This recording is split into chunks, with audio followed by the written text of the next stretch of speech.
vessels.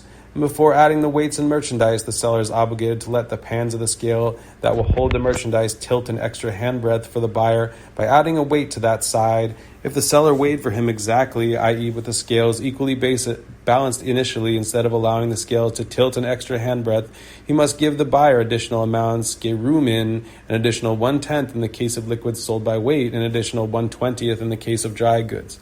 The Mishnah continues to discuss the correct method of weighing. In a place where they are accustomed to measure merchandise in several stages with a small measuring vessel, one may not measure all the items at once with a single large measuring vessel. In a place where they measure with one large measuring vessel, one may not measure with several small measuring vessels. In a place where the custom is to level the top of the measuring vessel to remove substances heaped above its edges, one may not heap it, and where the custom is to heap it, one may not level it. Perek Vav Hamocher Peiros Lachaveiro V'lo Tzimchu V'afilu Zera Pishtan Eino Chaya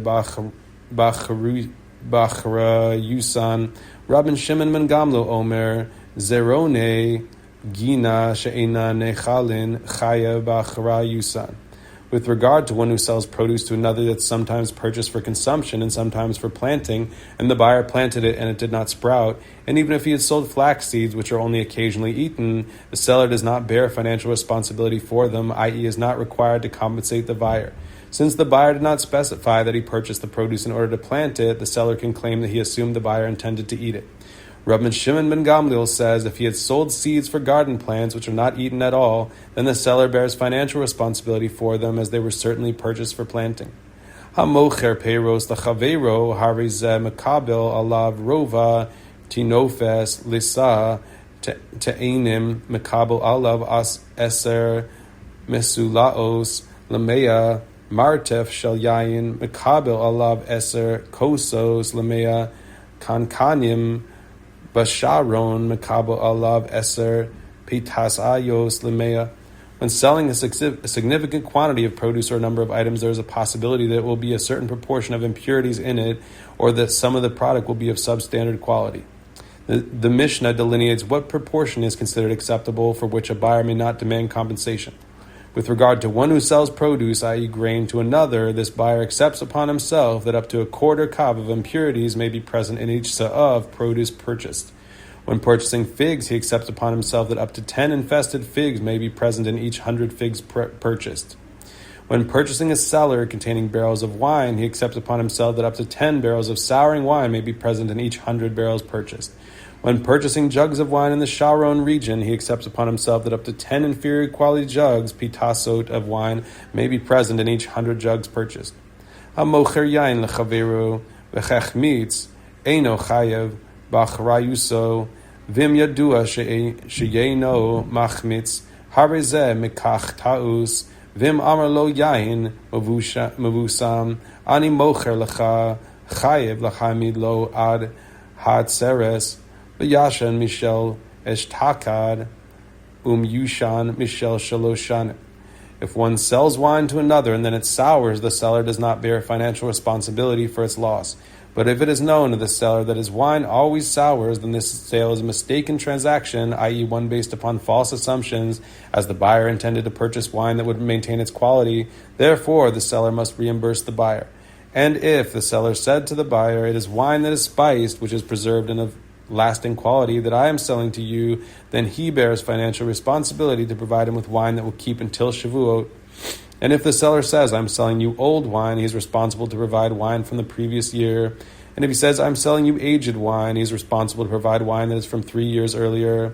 Hamocher makom lechaveiro livnos lo bayis v'chen hamkabel mechaveiro livnos lo beis hasnus Livno uveis almanus levito bone arba amos al sheish divrei Reb Akiva Rabbi Shmuel Omer refes bakar huze harotze lasos refes bakar bone arba amos al sheish bias katan sheish al shmone gadol shmona al eser traklin eser al eser rumo kachatzi arko v'chachatzi rachbo Raya Ladavar, Heichol, Rabban Shimon ben Gamliel, Omer Hakol, Bebinyan Heichol, With regard to one who sells a plot of land to another, with the buyer intending to build a bridal house for his son or a widowhood home for his daughter on that plot, and similarly with regard to a contractor who receives a plot of land for another under a commission to build for the owner on that land a bridal house for his son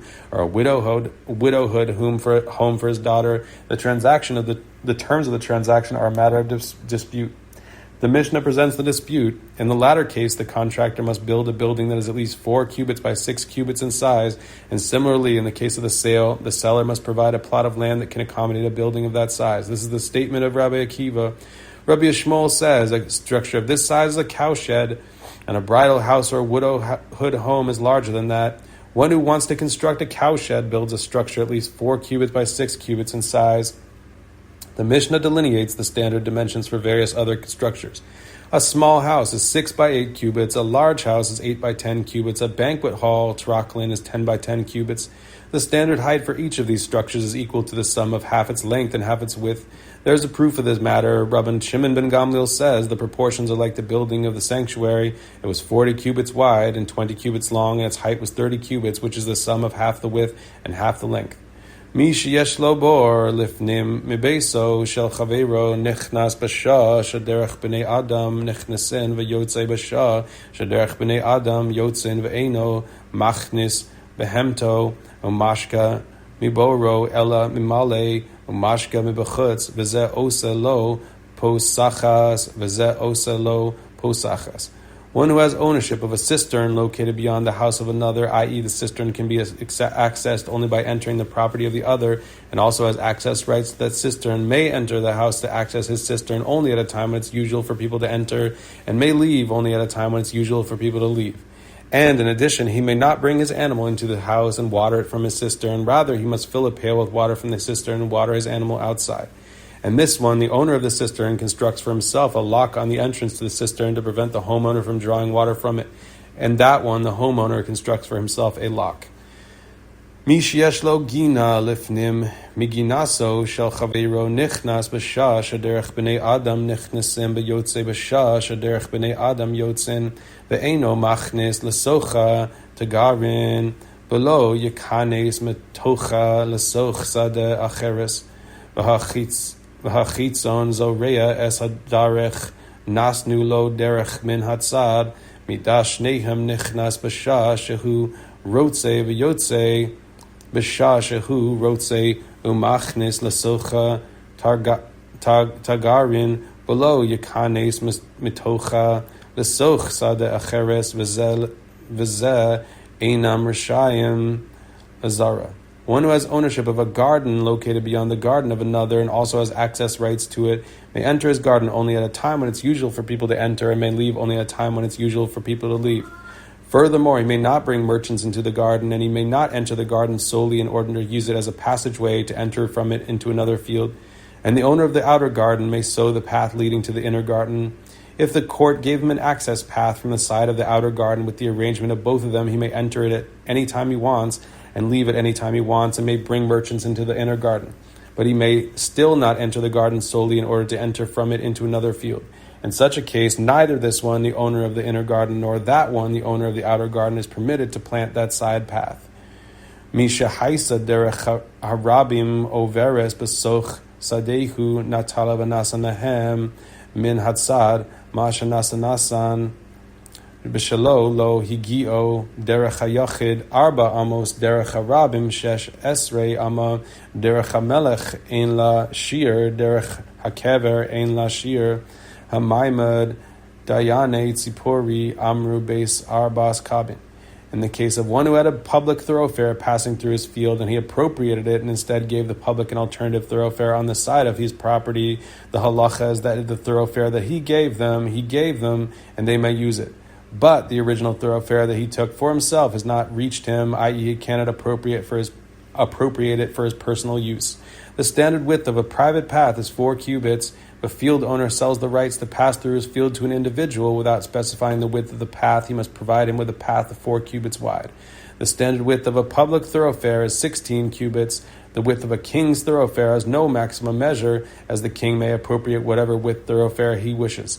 The width of a path for a burial procession to a grave has no maximum measure, With regard to the practice of standing and comforting the mourners following a funeral, the judges of Sipuri said that the standard requisite size is the area required for sowing 4 kav of seed.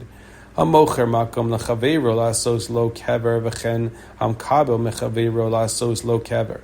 Osei socha shel mara arba amos al sheish ufoseach lesocha shmona chuchin shlosha mikan ushlosha mikan ushnayim miknegdan v'chuchin arba arkan arba amos beruman shiva rachban shisha Rabban Shimon Omer Osei socha shel mara sheish amos al shmona ufoseach lesocha shlosha asar kuch arba mikan v'arba mikan ushlosha miknegdan v'echad mimin ha'pesach v'echad min hasmol v'osei chatzer al pi hamara sheish al sheish kimloi hamita v'kovreya ufoseach lesocha shtei ma'aros achas mikan v'achas mikan. Reb Shimon Omer arba la'arba ruchoseha. Rabban Shimon ben Gamliel Omer hakol lefi hasala. There's the case of one who sells a plot of land to another in order for him to construct for himself an underground catacomb, and then similarly the case of a contractor who receives a plot of land from another under a commission to construct for him a catacomb. If the size of the catacomb was not specified, then he should make the inside of each burial chamber 4 cubits wide by 6 cubits long, and open up into the chamber by digging into its wall 8 burial niches, kuchen, in which the coffins will rest. 3 niches should be opened up from the wall here along the length of the chamber, and 3 from there along the other side, and 2 niches from the wall facing the entrance. And these niches should be formed so that their length is 4 cubits, and their height is 7 handbreadths, and their width is 6 handbreadths. Rebbe Shimon says he should construct the inside of each burial chamber 6 cubits wide by 8 cubits long, and open up into the chamber by digging into its walls 13 burial niches. 4 niches should be opened from the wall here along the edge of the chamber, and 4 from there along the other side, and 3 niches from the wall facing the entrance, and 1 from the right of the entrance, and another 1 from the left. The Mishnah describes the general structure of the catacomb, and he must fashion a courtyard at the entrance of the burial chamber that should be 6 cubits by 6 cubits, which is equal to the combined length of the bier of the deceased and those who bury him, to ensure adequate room for the burial to take place. And he should open up 2 burial chambers into the courtyard, 1 from here and 1 from there, i.e. on opposite sides of the courtyard. Rabbi Shimon says he should open up 4 burial chambers, 1 on each side of the courtyard's 4 sides. Rabban Shimon ben Gamliel says everything is dependent on the nature of the bedrock. If the bedrock is hard and strong, it will be able to accommodate more niches, which will be more closely packed together with less bedrock between them. If the bedrock is softer, fewer and more sparsely spaced niches should be formed. Ha'omer lechaveiro beis kor afar ani mocher lecha hayusham nekaim amukim asara tfachim oslaim gavohim asara tfachim einan nimdadin ima pachos mikan nimdadin ima vim amar lo keves kor afar afilu hayusham nekaim amukim yoser masara tfachim oslaim gavohin Yoser Masara Tfachim Hare Elu Nimdadin Ima. If one says to another, I'm selling you a plot of earth for the size required of the sowing 1 core of seed, Beit Kor, and there in that plot there were crevices, Nekayim, 10 handbreadths deep, or rocks 10 handbreadths high. They are not measured together with the rest of the field. This is Perek Zion. Rather, the buyer must be provided with land measuring a Beit Kor exclusive of those crevices or rocks.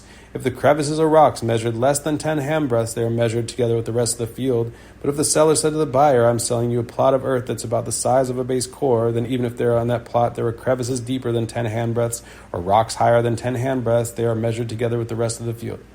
Base core afar ani mocher lecha mida bechevel piches kol shehu Yanake hosir kol shehu yachazir im amar hein chaser hein yaser afilu piches rova lasa o hosir rova lasa higio yoser mikan yase cheshbon mahu machzer lo maus vimratza machzer lo karka velama amru machzer lo maus layapos kocho shamocher sheim shier Besada beis tisha kabin uvagina beis chatzi kav uvdivrei Rebbe Kiva beis rova machzer lo es hakarka V'lo es harova bilvad hu machzir ella es kol hamosar. If one says to another, I'm selling you a plot of earth,